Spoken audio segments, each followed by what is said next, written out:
cái này này thì cái tiền thì là khăn nào mà nên nhà bố bắt đầu nhá tiền thì là lao thôi nào đi qua giao đó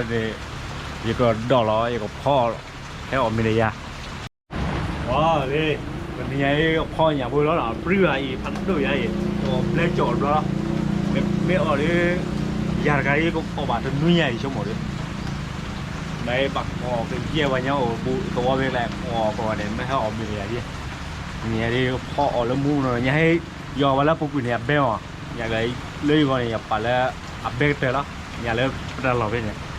khi được chưa nào á khi là upload của bên bố đó anh nhà lên lên đó agak là này upload anh nhà đã upload cái nó bèo mà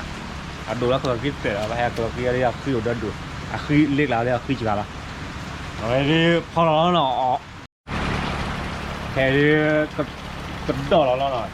đỏ nó là qua là cổ gì ai à đi lọp qua là tấm mạ cổ gì đỏ nó đi khó lắm nó đi nó khó lắm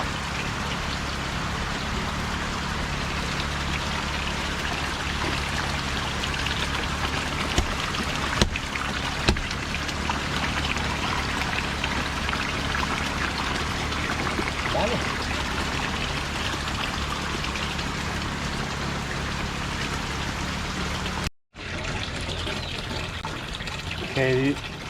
cloud ya the one cloud ya the one có nhà cái nên là biblia ya amo alo đi bên cái cloud chế vô lo mà là biblia là cái có nhà nó lại bed được chế vô